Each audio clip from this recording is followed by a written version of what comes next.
יושב בסתר עליון, בצל שדי יתלונן, אומר לאדוני מרסי ומצולתי, אלוהי אפתר בו, כי הוא יצילך מפר יכוש, מדבר חוות, בעברתו יסך לה ותחת כנפיו תרסה, שנאה ושורה מיתו, לא תירא מפחד לילה, מחץ יעוף יומם, מדבר באופל יהלוך, מכתב ישוט צהריים, יפול מצדך 1000, ורבבה מימיניך אליך לא ייגש, רק בעיניך תביט, ושיומת רשעים תראה, כי אתה אדוני מרסי, עליון שמת מעונך, לא תאונה אליך רע, ונגע לא יקרא בעולך, כי מלאכיו יצווה לך, לשמורך בכל דרכיך, על כפיים שונאך, פן תיגוב אבן רגליך, על שחל ופתה תדרוך, תרמוס כפיר ותנין, כי בי חשק ופעלותהו, אז הגבהו כידע שמי, יקראני ונהו, עמו אנוכי בצרה אכלצהו ואכבדהו, אורך ימים ישביעהו ויאחיו בישועתי, אורך ימים ישביעהו ויאחיו בישועתי. Psaume suivant, le psaume 121.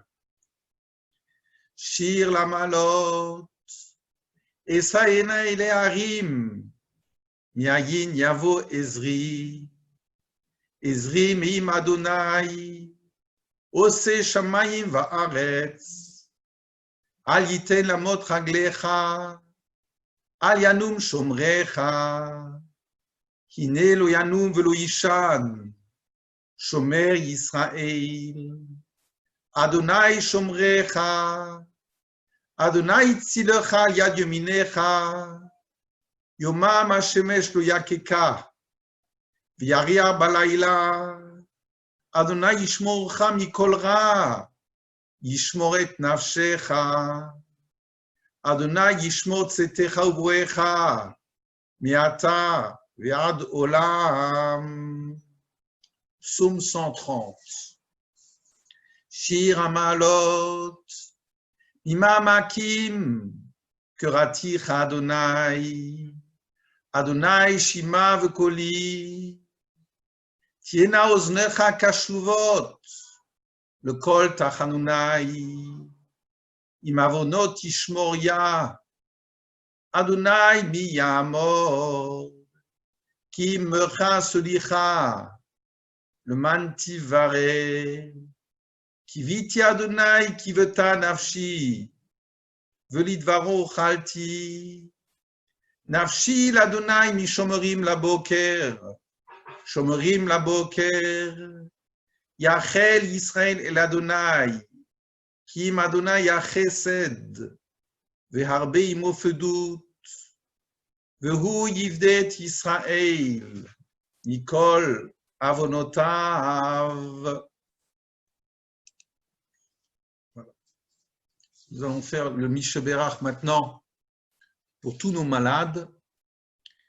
Misheberach avotinu veimotinu, Avraham, Yitzhak veYaakov, Moshe veAaron, David uShlomo, Sarah, Rivka, Rachel veLéa, ויברר וירפא את כל חולנו, פורטונה בת רחל, מרים בת דינה, משה חי בן רוזט, ניסים בן חנה, רפאל שמעון בן צוליקה, שרה מרים בת איתך, שמואל בן גרטל הלוי, אליהו אלי בן מסודי שושנה, ג'ירף חג'י בן מרים, חיה בת רומי, מרדכי בן ביה, נחז בן חנה, רחל בת שרה, רפאל בן רחל, מורנו הרב ראובן שמואל בן מזל,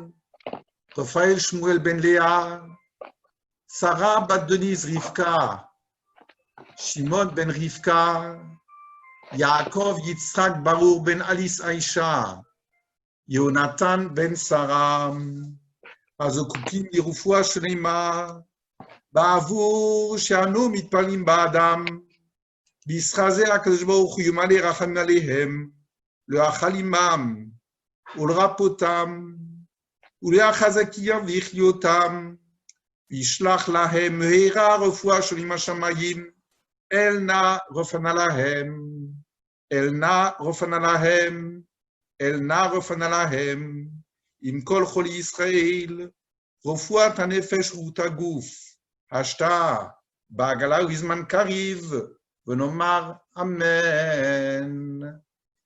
Voilà. Pendant ce temps, je vois, on va juste fermer les Teilim.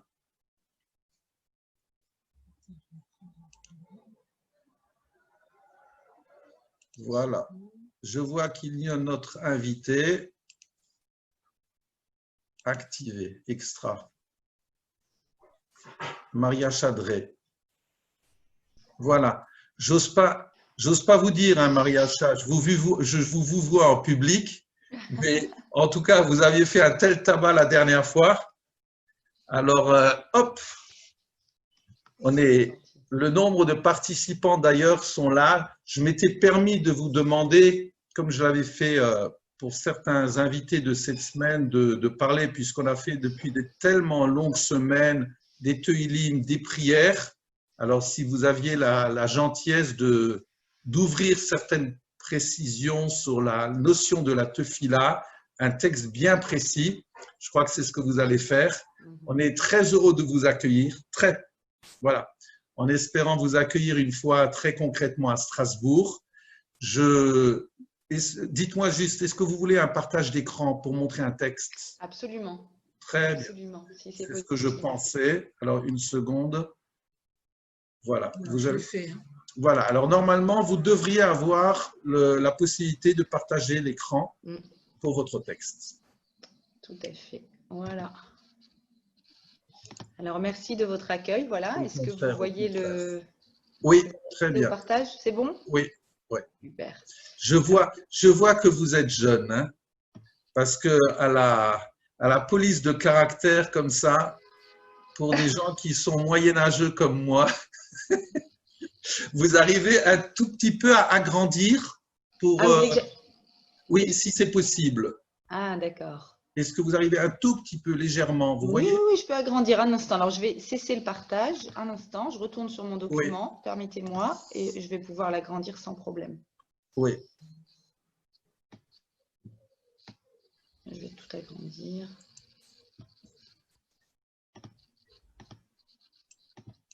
Voilà. A priori, c'est bon.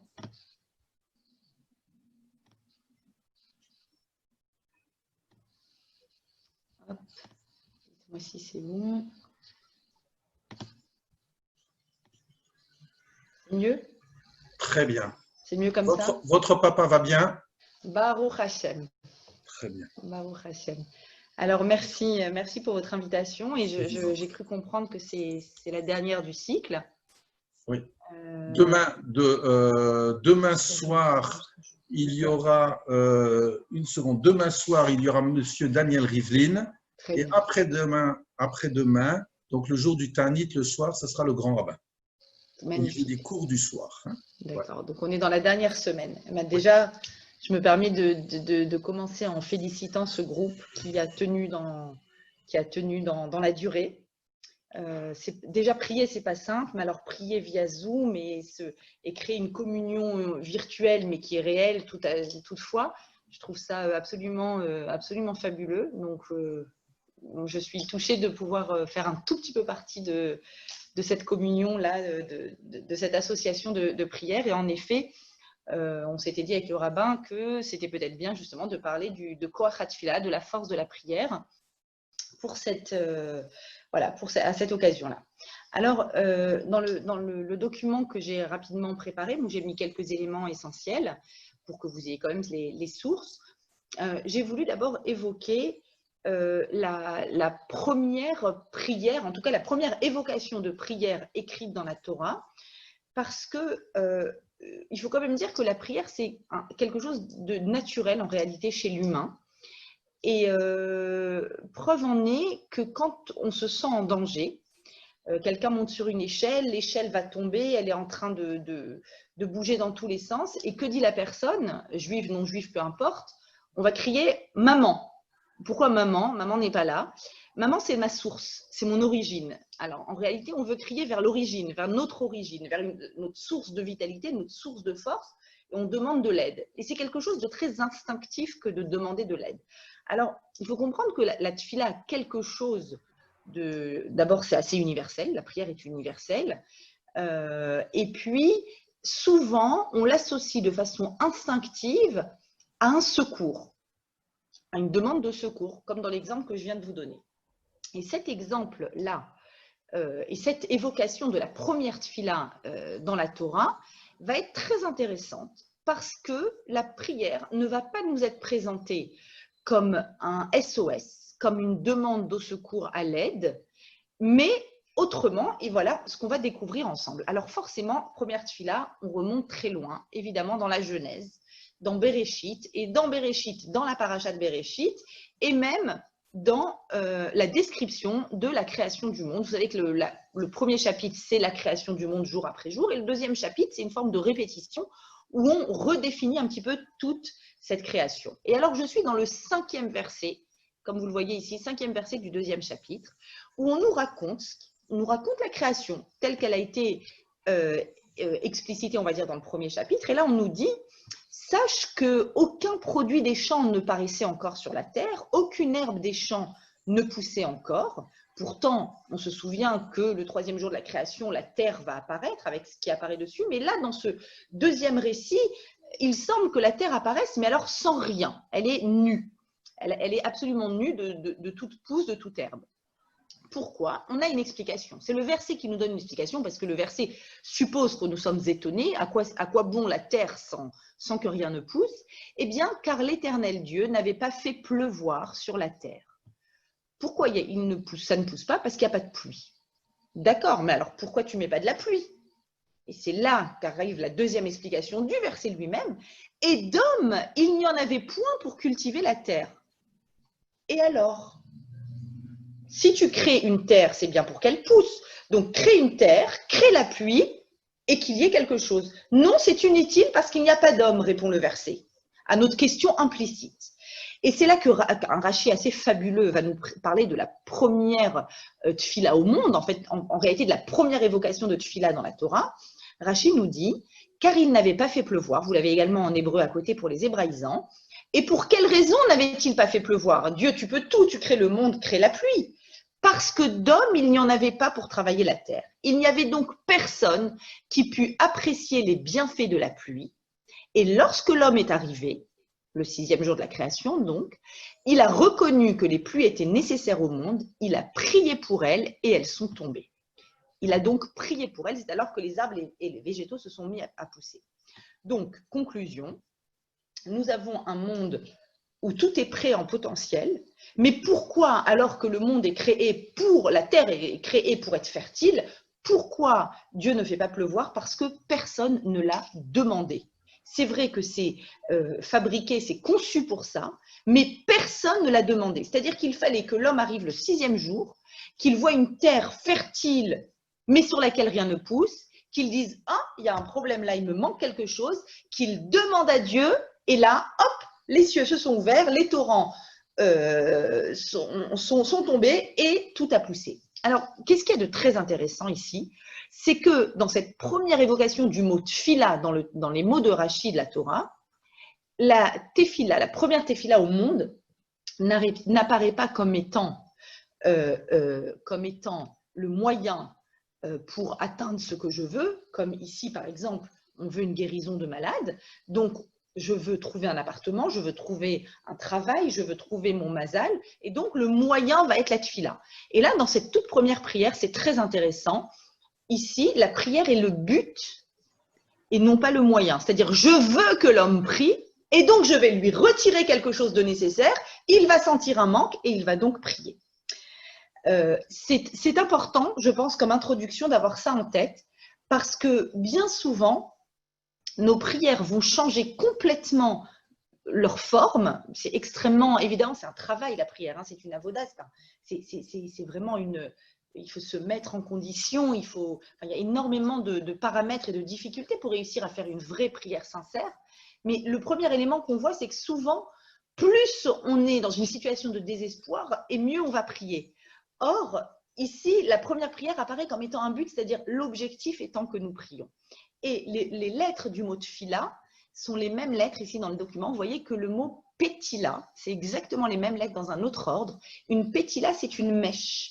Vous savez, la mèche entre le support, on va dire le combustible, et la flamme. Vous savez que dans notre tradition, la flamme représente le spirituel, représente la neshama. Le combustible représente l'usure et le monde matériel. Et la pétila, c'est ce petit trait d'union qui va pouvoir faire en sorte que la flamme jaillisse et que la flamme consume le combustible, mais pour pouvoir jaillir. La flamme est visible, mais elle est insaisissable. Hein. Elle représente vraiment le monde rouhani, le monde spirituel.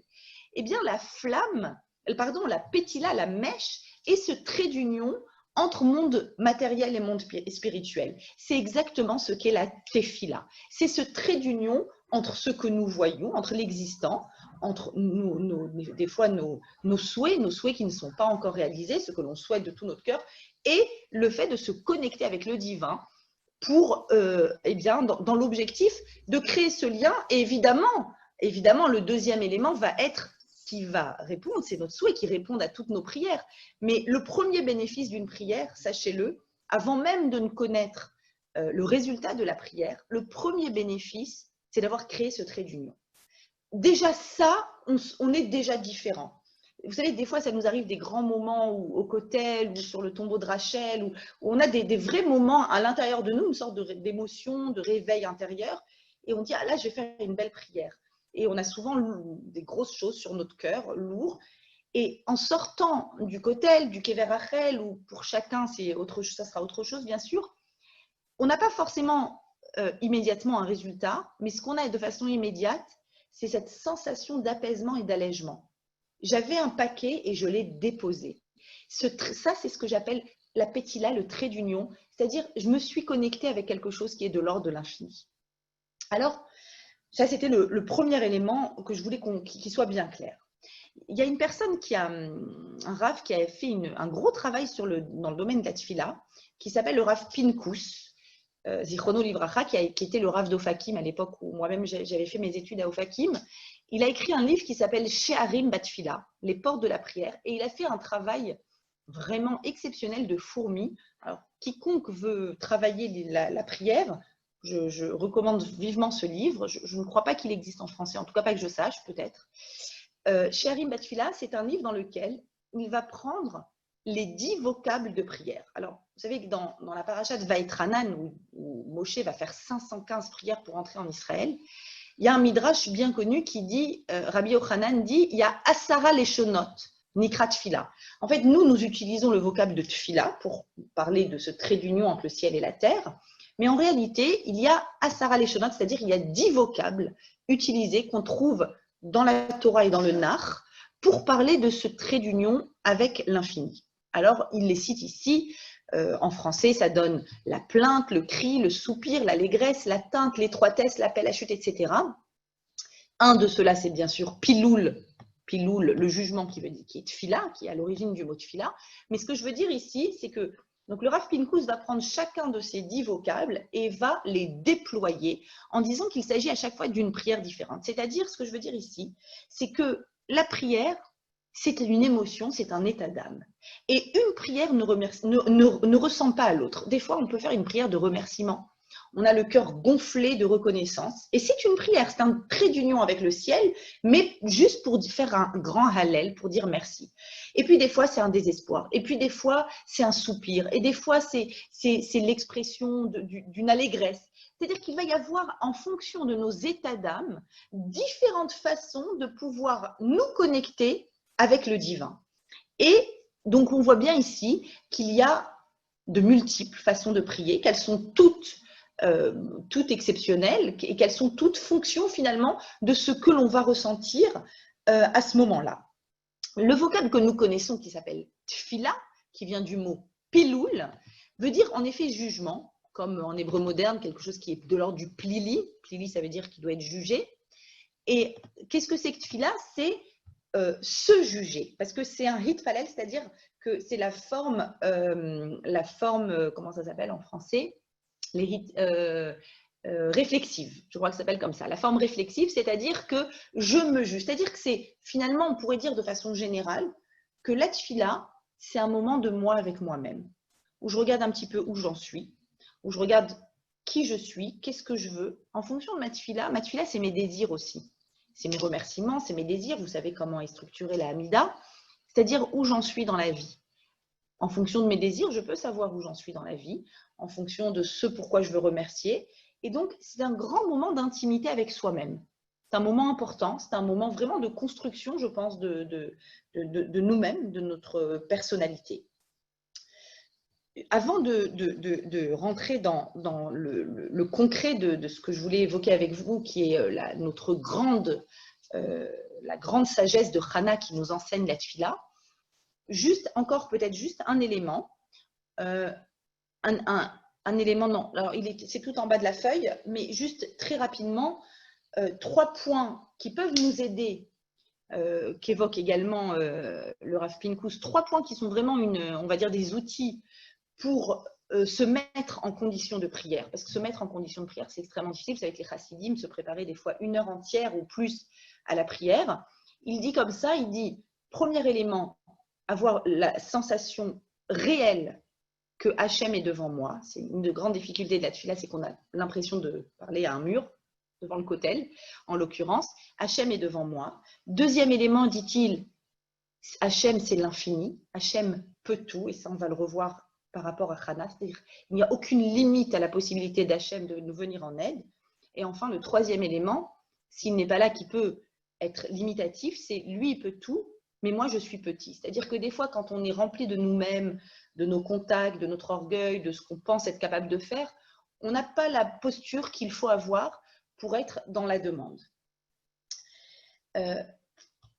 Voilà, ça c'était, je voulais juste vous citer ces éléments qui sont importants, je pense, pour remettre dans le contexte l'élément de tfila, donc de ce moment d'intimité avec soi-même.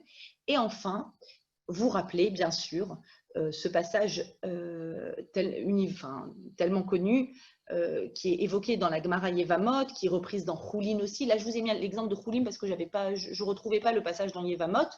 Mais vous connaissez, je pense tous, un petit peu ce passage où on sait que nos mères, nos matriarches étaient toutes stériles. Et la Gemara demande pourquoi étaient-elles toutes stériles? Eh bien, parce que Akadosh Baruch Hu mit ave litfilatan shel tzadikim, il désire la prière. Là, encore un exemple où la prière n'est pas un moyen pour avoir un enfant, l'enfant était prévu apparemment, mais c'est un but. Hachem veut cette prière et donc il crée un manque, c'est un peu ce qu'on avait vu au tout début, il va créer un manque volontaire pour que les Imaot se mettent à prier. Et dans ces prières-là, que nous connaissons bien de nos Imaot, je veux m'arrêter sur 3 cas de prière qu'on voit dans la Torah et qui sont particulières. Le premier, alors je les ai prises chronologiquement, le cas de Ishmaël. Alors, volontairement, je prends le cas d'Ishmaël. Vous savez que nos cousins musulmans sont très attachés également à la prière. Et on le voit dans la paracha de Vayera, Vaishma el Kolanar. Souvenez-vous, Agar a été renvoyée avec son fils. Elle n'a plus d'eau, elle voit son enfant mourant, elle le pose sous un buisson et elle s'en va pour ne pas le voir mourir. Et là, le texte dit que Dieu entend la voix du Nahar et va le sauver. Alors, il entend, il n'y a pas écrit qu'il entend la voix de la mère, mais du Nahar, de l'enfant. Pourquoi de l'enfant? Eh bien, parce que voilà que Ishmaël voit que sa mère est désespérée, elle n'a plus aucun espoir, elle s'en va, elle le laisse, elle n'a plus d'espoir pour lui. Et c'est là que la prière pure de Ishmaël va se faire entendre. Si même maman est désespérée, mais qui va m'aider? Et là, il va créer une prière assez pure qui va générer l'écoute d'Hachem. On revoit exactement la même chose pour Rachel et enfin pour Hana. Pour Rachel, rappelez-vous, sa femme Léa donne naissance à 6 enfants d'affilée, 6 garçons. les uns après les autres. Et puis, il y a un moment de désespoir terrible dans le texte biblique où Rachel dit à Yaakov, Havali banim, donne-moi des enfants, veim aïn meta anochi, et sinon je vais en mourir. Terrible. Et la réponse de Yaakov est encore plus terrible. Elle semble même cruelle dans le texte. Hatachat elokim anochi, mais suis-je à la place de Dieu? Mais enfin, pourquoi tu te tournes vers moi et pas vers Dieu? Alors, évidemment que Rachel priait, mais elle se tourne vers Yaakov parce qu'elle voit que lui, qui a des enfants, ne prie pas pour elle. Et en effet, c'est ce que Rachid dit sur place, il dit Asher mana mimer pri beten, Dieu t'a empêché d'avoir un enfant, mimer à toi, vélo mimeni, mais pas à moi, parce que moi j'ai des enfants. Ça nous semble terrible à la lecture, mais ce qu'on voit ici, c'est que Rachel, juste le verset d'après, il y a écrit que Dieu entend la prière de Rachel, mais ça fait des années qu'elle prie Rachel. Qu'est-ce qui s'est passé tout d'un coup? Tout d'un coup, Rachel a fait une prière beaucoup plus pure parce qu'elle se sent abandonnée de Jacob, que Jacob n'est plus là pour prier pour sa stérilité. Et c'est ce qui va générer cette prière. Et on revoit exactement la même chose pour Hannah, et comme je vous l'ai dit, je vais m'attarder un peu plus sur Hannah. Qu'est-ce qui se passe pour Hannah? Oh ben, vous souvenez-vous, Pénina, qui est l'autre épouse de son mari, Pénina a des enfants et puis ils vont chaque année à Shiloh apporter des sacrifices. Nous sommes avant l'époque du temple, mais nous avons le Mishkan à Shiloh. Et puis d'année en année, il y a Pénina qui la titille, c'est le texte qui dit ça directement, qui vraiment, alors certains vont dire c'était pour qu'elle prie, etc. Quoi qu'il en soit, on voit la douleur que vit Hannah en assistant aux nombreuses multiples naissances de sa rivale Pénina. Mais pour autant, ce n'est pas ça qui va déclencher la grande prière de Hannah. Ce n'est pas ça. Qu'est-ce qui va déclencher? Regardons le texte. Je vous ai mis tout le texte parce qu'il est absolument somptueux, magnifique, et j'adore me remplir de ce texte encore et encore. Elkana lui dit, Elkana, son mari, lui dit, Hannah, la métifki, donc nous sommes à Shiloh, c'est un moment de fête, c'est certainement une des 3 fêtes de pèlerinage. Il lui dit, mais Hannah, pourquoi pleures-tu? Lama lo tochli, pourquoi tu ne manges pas? Pourquoi ton cœur est affligé? Je suis mieux, voici que je vaux pour toi autant que 10 enfants. Autrement dit, Elkana lui dit, ma chère Hannah, mon épouse adorée, j'ai baissé les bras. Acceptons la réalité. Dieu t'a faite stérile. Acceptons et cesse donc de pleurer. Quand il lui dit ça, Hannah entend, c'est terminé, je ne prie plus pour toi. Et là, elle est désespérée. Exactement comme pour Rachel, où elle voit que Yaakov n'est plus à ses côtés, elle est absolument désespérée. Et d'ailleurs, le verset d'après, c'est Vatakom Hannah. Hannah se lève, c'est-à-dire qu'il y a une forme de force intérieure qui va surgir en elle. Ça me fait penser au Vatakom Naomi de la Megillat Ruth, où elle a tout perdu, mais je me lève, je ne me laisse pas abattre. Elle se lève, Hannah, et voilà qu'elle va tout proche du Mishkan.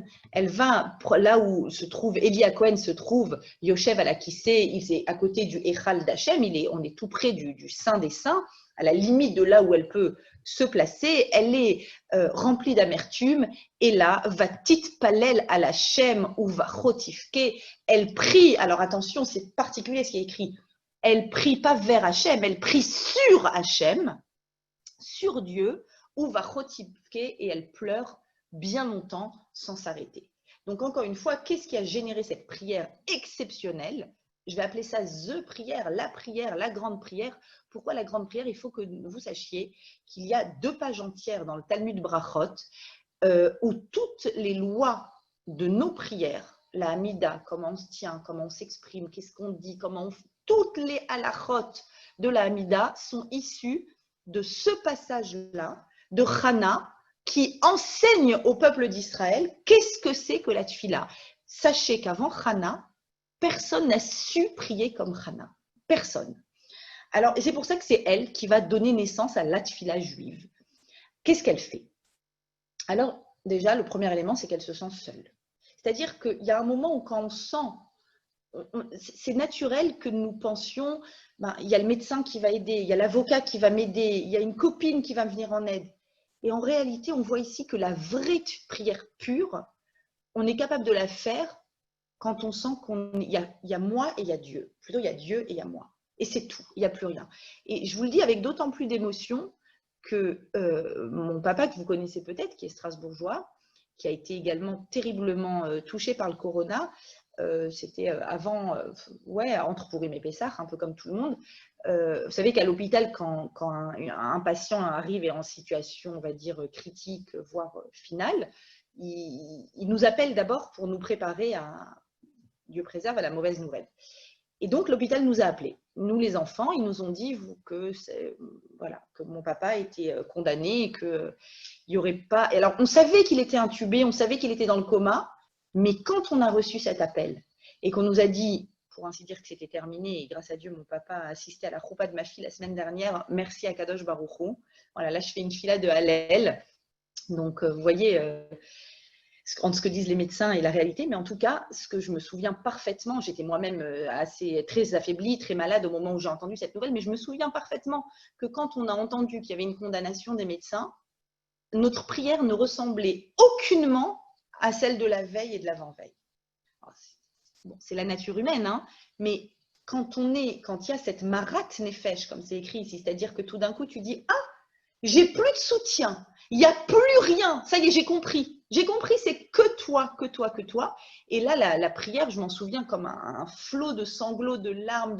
Et là, il y a une prière, j'ai envie de dire, sans filtre. Sans filtre qui peut se déverser.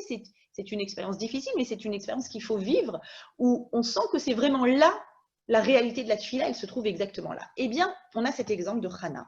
Vatit palel al Hashem. Les Chachamim nous disent, mais qu'est-ce que ça veut dire de prier sur Hashem? On prie vers Hashem, pas sur Hashem. Et c'est là la grande nouveauté de notre Hana. Elle prie sur Hashem, et d'ailleurs, juste un petit peu plus loin, donc on voit qu'elle fait un vœu, Vatidor Neder, et qu'elle va donner un nouveau nom à Hashem que personne n'avait osé donner jusque-là, Hashem Tsevaot. Hachem, le Dieu des armées. Alors, la Gemara va beaucoup reprendre cette terminologie et va s'interroger comment ose-t-elle donner ce nom à Dieu. Je reviens là-dessus tout de suite.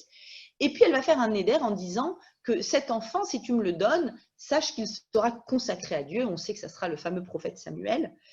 Et elle multiplie ses prières, verset 12. Là, c'est l'Ifné Hachem, elle prie devant Hachem. Élie observe sa bouche. Echana medaberet al-liba, Echana parle al-liba, encore une expression bizarre, elle parle sur son cœur. Alors, ce que veut dire ici le texte dans son sens premier, c'est qu'elle se parle en elle-même, et c'est d'ailleurs pour ça que le prophète Élie va penser qu'elle est soûle, parce qu'il va voir que ses lèvres bougent et qu'aucun son ne sort. C'est exactement ce qui se passe quand nous faisons la Hamida, nous avons appris de Hana, mais à l'époque d'Élie, on n'a jamais vu une personne faire une Hamida, puisque c'est Hana qui initie cette prière. Et donc il dit, mais qu'est-ce que c'est que cette façon de parler à Dieu?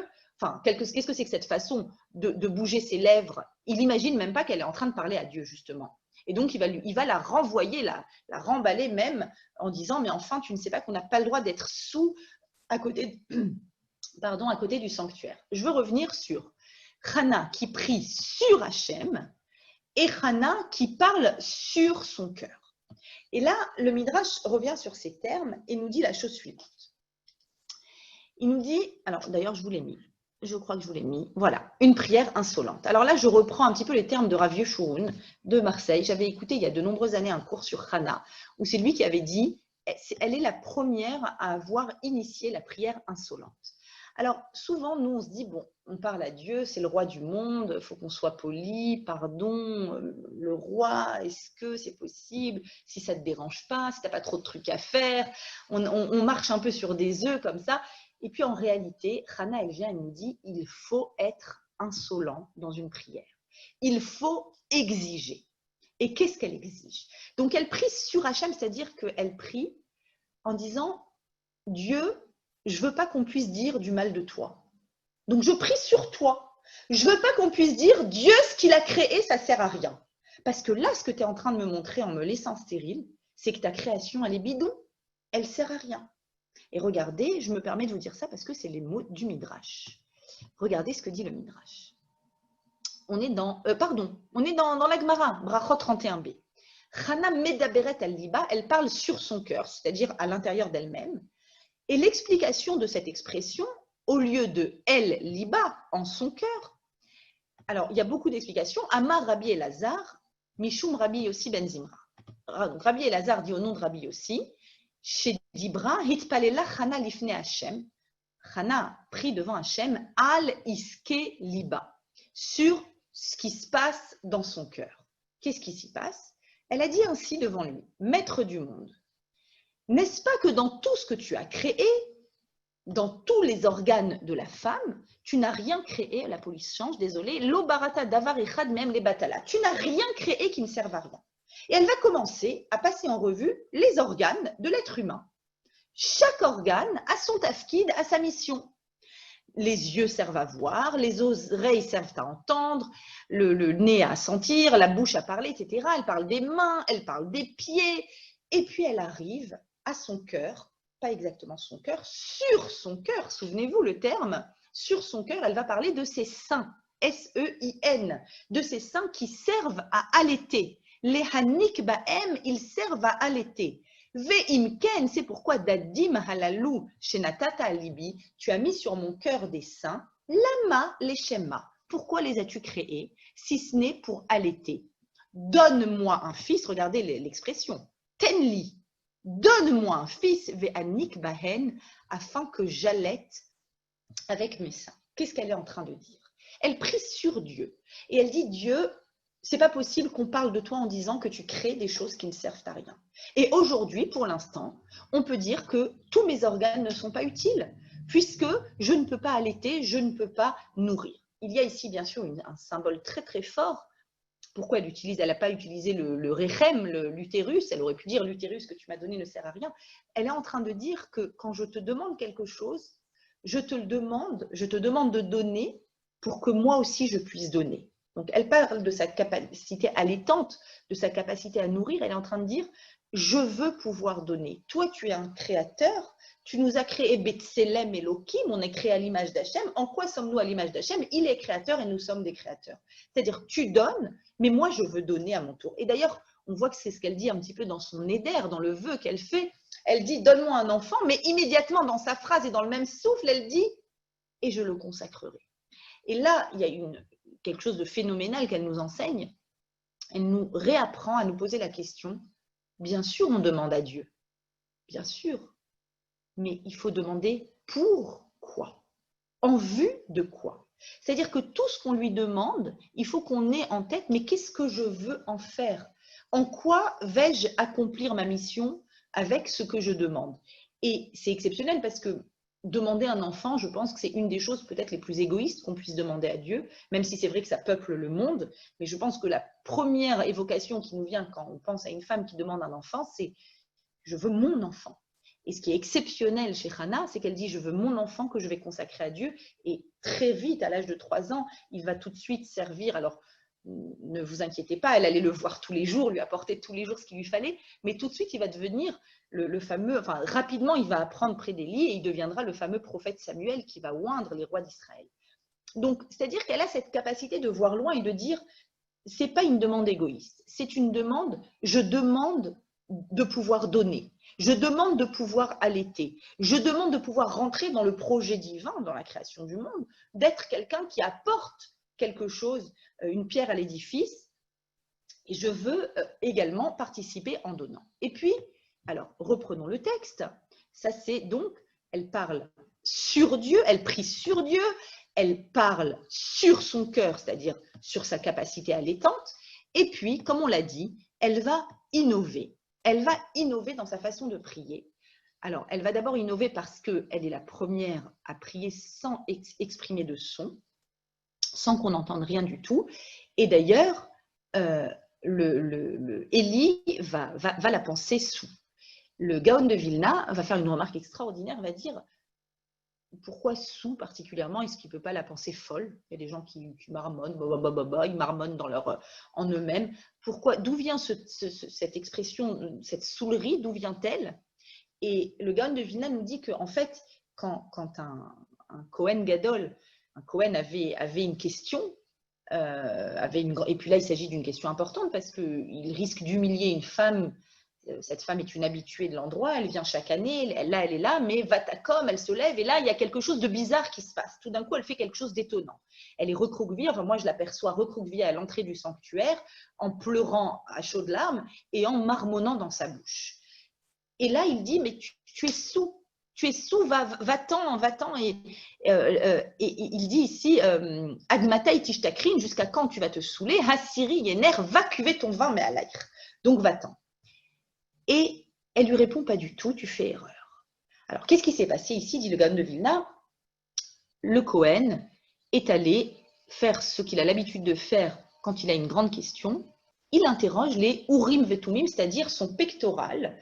Il avait cette possibilité, en cas de nécessité, il a devant lui une femme qui a une attitude bizarroïde, étonnante, et il interroge. Et puis, vous savez que c'est un peu comme... c'est un SMS avant les SMS, les Urim Vetumim, et donc il y a des lettres qui vont s'illuminer, des lettres qui apparaissent sur le pectoral, mais la réponse de Dieu n'est jamais, comme toujours d'ailleurs, jamais évidente. C'est à lui, le Cohen, de faire un effort pour comprendre la réponse de Dieu, et il a des lettres qui s'illuminent, le Shin, le Kaf, le Resh, le He. Alors il les regarde et puis il dit, bah, c'est bien ce que je pensais, elle est Shikora, elle est tout simplement sous. Et la réponse d'Il-Gaon de Vilna de Hana, elle lui dit, tu as mal lu, tu n'as pas su lire. Tu as eu les lettres, c'est vrai, c'est ces lettres, mais avec ces mêmes lettres-là, tu peux créer le mot Keshera. Kaf, Shin, Resh et He. Shikora ou bien Keshera. Regardez, c'est exactement les mêmes lettres. Je vous ai mis ça ici. Et elle lui répond, pas du tout. Pas du tout. Ce que je fais, c'est tout à fait légitime. Je suis en train de supplier Dieu. Je fais ce qu'un juif doit faire quand il a une souffrance, il doit supplier. Je suis en train de supplier. Pourquoi? Pourquoi cette erreur? Pourquoi cette erreur sur la notion d'ivresse? Eh bien, cette erreur va nous apprendre quelque chose de fondamental sur la notion de tefila. L'ivresse, c'est quand, vous connaissez cet adage, Nichnas yain yotse sod, le vin rentre et sort un secret. C'est-à-dire que l'ivresse enlève les filtres. L'ivresse fait qu'on parle, mais qu'on parle sans le moindre, sans rien qui puisse nous limiter. D'accord? C'est-à-dire c'est un flot de paroles, on inonde l'espace par notre parole, sans plus aucune limitation sociale ou culturelle ou autre. Ça sort, ça sort, ça sort. Eh bien, c'est exactement ça. La prière de Hana, c'est de l'ivresse. C'est-à-dire qu'elle arrive à un stade où elle va parler à Hachem, ça va être tellement concret pour elle qu'il est devant lui, ça va être tellement concret pour elle sa petitesse, comme on disait tout à l'heure, et l'infinie grandeur de Dieu, que ce qu'elle exprime, c'est un flot de paroles ininterrompu, accompagné de sanglots, dans lequel elle parle comme si elle parlait à quelqu'un qui est devant elle. Et ça, il n'a jamais vu, le Kohen Eli. Et elle va parler en disant, voilà, c'est comme ça. Et mon corps, et j'ai envie de donner, j'ai envie d'allaiter. Et c'est pas possible. Et Hachem, t'es obligé. Et elle va faire cette prière insolente. Et d'ailleurs, la Gemara dans Brachot dit qu'elle va même essayer de dire à Dieu, je peux te coincer. Je peux te coincer. Comment je peux te coincer? Il y a écrit dans la Torah qu'une femme qui est accusée d'être sota, eh bien, si elle s'isole avec quelqu'un, mais moi je vais faire exprès de m'isoler avec quelqu'un, devant deux témoins. Je vais faire exprès sans faire aucune avéra. Et puis, on va me faire boire les eaux amères. Et comme je suis cachère, eh bien, tu vas être obligé de m'envoyer un enfant parce que c'est écrit dans ta Torah qu'une femme aura. Donc, je peux faire ce stratagème, mais je n'ai pas envie. Je n'ai pas envie de faire ce stratagème.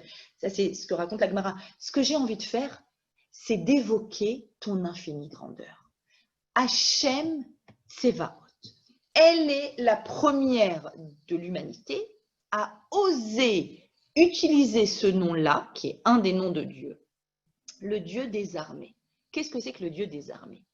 Elle est la première à dire les armées de Dieu, c'est le cosmos infini.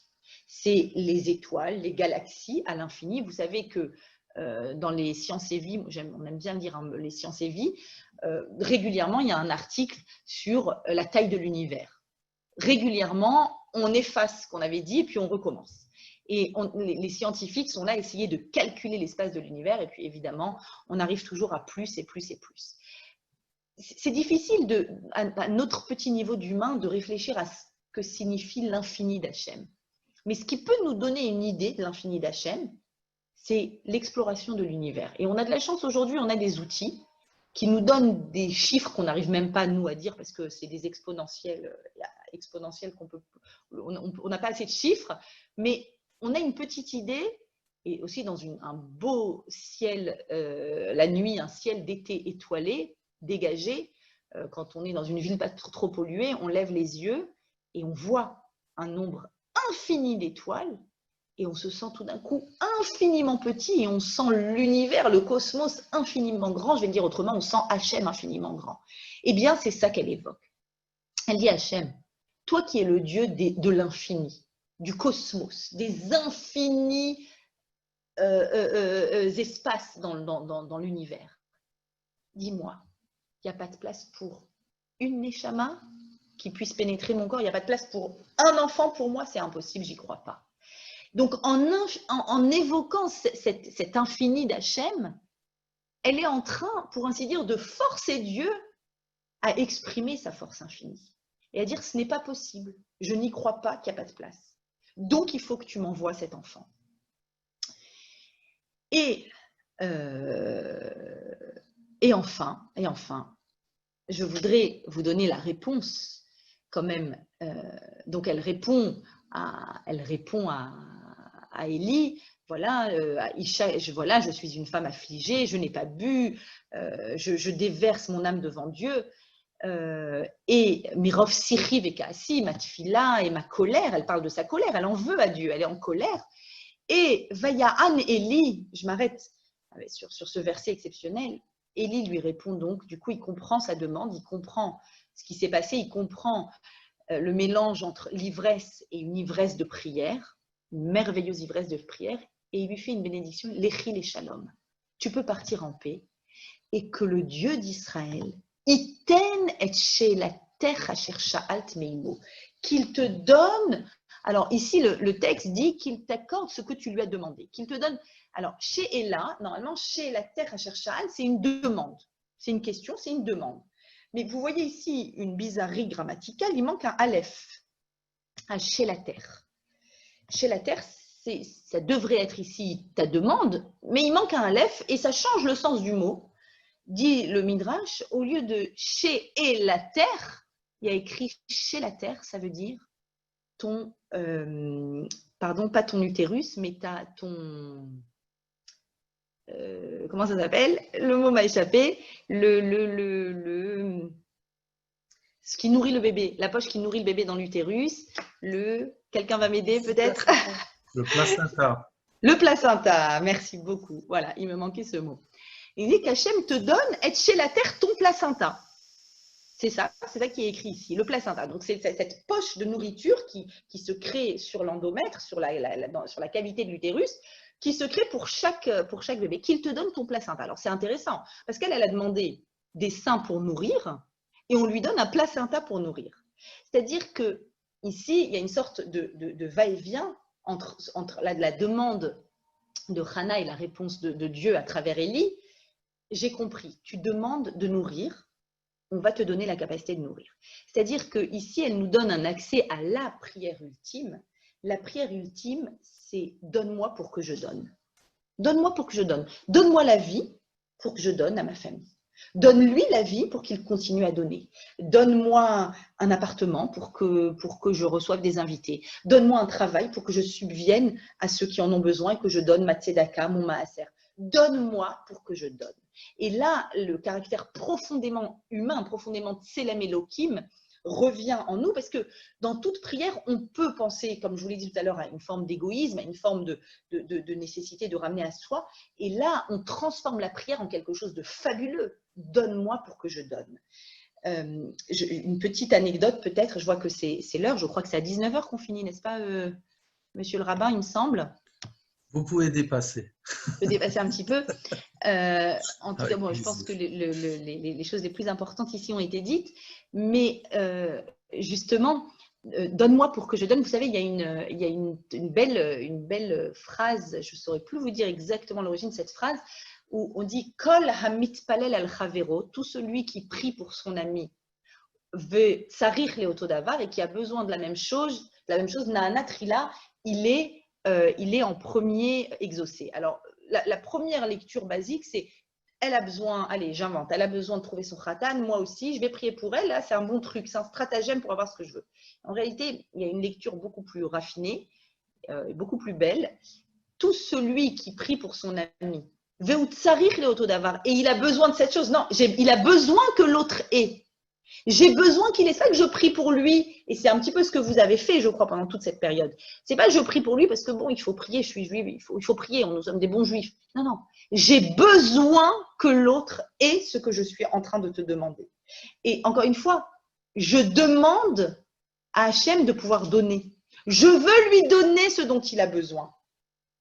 Toute personne qui fait ça, Naanatrila, il est exaucé en premier. C'est la première des prières qui est exaucée. C'est quand je demande à Dieu, j'ai besoin que l'autre ait quelque chose. J'ai une petite anecdote là-dessus. J'ai déjà, il y a peut-être des personnes qui connaissent cette anecdote. C'est une jolie anecdote qui m'est arrivée à moi personnellement, donc c'est pour ça que je suis d'autant plus émue quand je la raconte. Il y a de cela 3 ans à peu près, une personne que je ne connaissais pas m'appelle pour demander de venir donner un cours à Motzei Shabbat chez elle. Et bon, elle habitait extrêmement loin de chez moi. C'était un Motzei Shabbat d'hiver, Parashat Vayetse, avec un mauvais temps. Et j'étais pas très motivée. Je me suis dit, oh là là, encore, il y avait trop de cours, il y avait trop de demandes, trop de choses. La semaine était très, très compacte. Et j'ai essayé de gentiment dire, écoutez, je suis un peu sous pression en ce moment, ça va être difficile. Et là, la jeune dame me dit, écoutez, alors sincèrement, j'insiste. J'insiste parce que je suis mariée depuis 12 ans, je n'ai pas encore d'enfant. Sincèrement, j'ai tout essayé en termes médicaux, j'ai tout essayé en termes ségoula, prière, truc. Et j'ai une amie qui m'a dit, il y a un truc que tu n'as pas essayé, fais un cours de Torah chez toi. Tu ne peux pas savoir ce que c'est que de faire rentrer la Torah dans la maison. Invite tes amis, fais un cours de Torah. Et elle me dit ça et du coup, évidemment, je suis bouleversée. Donc, toutes mes bonnes raisons tombent. Et je dis, écoutez, il n'y a pas de problème, je vais venir samedi soir. Et je vous avoue que j'étais d'autant plus bouleversée de sa détresse, 12 ans de mariage. Parce que moi, j'avais l'immense bonheur d'avoir 5 enfants et ça faisait 5-6 ans que j'avais envie d'avoir un autre enfant qui ne venait pas. Je me suis dit, quand je vois ce que c'est, alors que j'ai déjà des enfants, mais mon Dieu, qu'est-ce que c'est quand une femme qui n'en a pas encore eu? Et donc, je me rappelle parfaitement de ce cours, Parashat Vayetse, d'ailleurs sur Rachel et Léa, et un minuscule salon avec toutes ses amies les unes collées aux autres. Et tout le monde savait pourquoi elle dit, je vous invite à faire un cours de Torah chez moi parce que je veux que ça m'apporte la bracha pour avoir un enfant. Bref, je vous la fais courte, je la rencontre quelques mois après avec un joli ventre.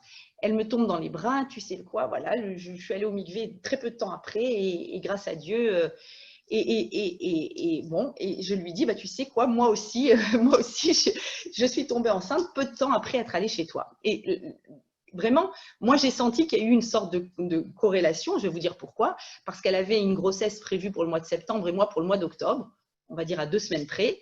Et en fait, le jour où j'ai accouché de mon bébé qui a 2 ans et demi, ce jour-là, j'ai reçu un SMS. Elle a accouché exactement le même jour que moi. Donc, moi, j'ai accouché en avance, en fait. Et on a accouché toutes les deux le même jour, très exactement. Et je raconte souvent cette histoire parce que je me rappelle de cette émotion, de me dire cette femme a besoin. Je me suis dit, j'ai besoin qu'elle ait. Et quand j'ai besoin que l'autre ait, c'est-à-dire, Hachem, donne-moi pour que je donne. C'est-à-dire, donne-moi, réponds à sa tefila, en fait, réponds à sa prière, mais je m'associe à sa prière. Et c'est ce que vous avez fait, je crois, tous ici, pendant des mois.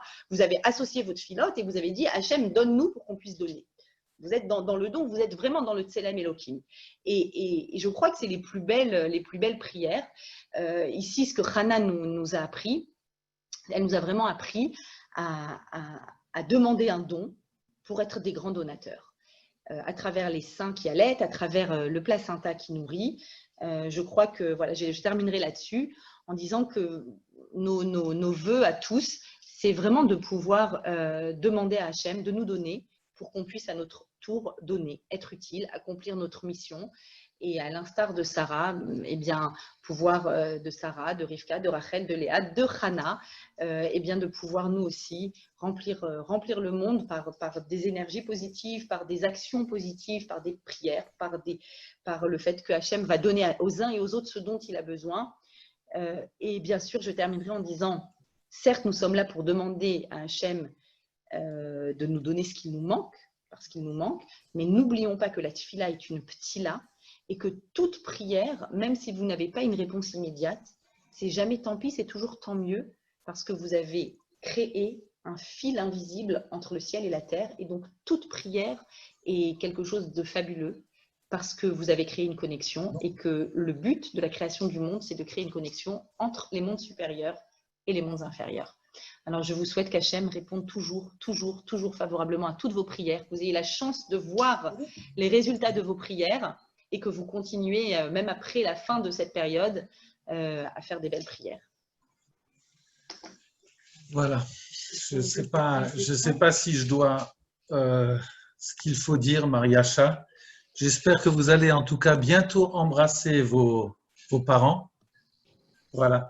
Sam Gerfelstein et son épouse, et que je ne sais pas si vous aurez beaucoup le temps de les voir quand vous viendrez à Strasbourg, parce que je pense qu'il y en a beaucoup qui voudront vous avoir, vous entendre. Je me permets juste peut-être, non, c'est sincère, parce que vous nous avez beaucoup émus. Je me permets simplement de souligner que ce à quoi vous avez fait allusion de quelqu'un qui a besoin de quelque chose et quand il est capable de prier pour quelqu'un d'autre, c'est Avram qui l'a fait. Et il l'a fait pour, j'ai le texte devant les yeux, je l'ai cherché, pour Avimelech. Parce qu'il y a eu le fameux kidnapping de Sarah, Avimelech, bon, lui-même et les autres sont devenus stériles. Et c'est oui, bien sûr. Merci. De la stérilité, merci. Lui et Sarah, qui a prié pour Avimelech. Et c'est l'introduction à la prière, à la lecture de la Torah que l'on fait le jour de Rosh Hashanah. Va Hashem pakad et Sarah kasher amar. Et Hashem, traduisons simplement, s'est souvenu de Sarah, kasher amar, comme il l'avait dit. Alors, première traduction, comme il l'avait dit, c'est comme les trois personnages particuliers sont venus, il avait annoncé. Deuxième lecture de la Gemara, kasher amar, et Hashem s'est souvenu de Sarah, comme Abraham l'avait dit, avait prié pour. Voilà.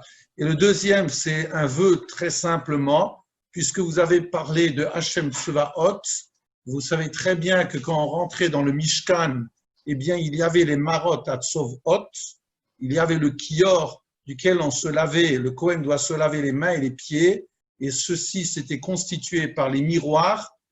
Voilà, c'est l'histoire de la sortie d'Égypte où les hommes ne voulaient plus avoir d'enfants, justement, et c'est grâce à Myriam, grâce aux femmes que nous sommes là. Et bien qu'il y ait beaucoup d'armées de Neshamot qui viennent encore au monde en bonne santé. Je me permets juste, je pense que c'est votre époux qui a souligné sur le site lui-même, donc je crois pour la conversation avec vous. Je vous plains beaucoup parce que je pense qu'à 11h le soir, vous aurez encore à converser avec nous parce qu'il y a un chat qui nous est proposé. J'espère que les gens vont pouvoir le voir. Voilà. Les personnes intéressées à recevoir les infos et cours audio de Maria Chadré peuvent s'inscrire sur le lien suivant. Et donc, il y a tout un lien. Donc, on mettra à disposition de tous les gens. Et surtout, d'abord Mazal Tov, puisqu'on a appris une très bonne nouvelle, qu'il y ait beaucoup de smachot. Et on était en plus très heureux que ce soit voilà, le grand-père qui puisse aussi assister, qu'il y ait beaucoup de bonheur pour vous-même, pour votre époux, pour le nouveau baït, et qu'on ait le plaisir que vous nous fassiez encore grandir pendant très longtemps. Merci. C'est adorable. Merci beaucoup, monsieur le Rabbin. Merci beaucoup. Merci à vous.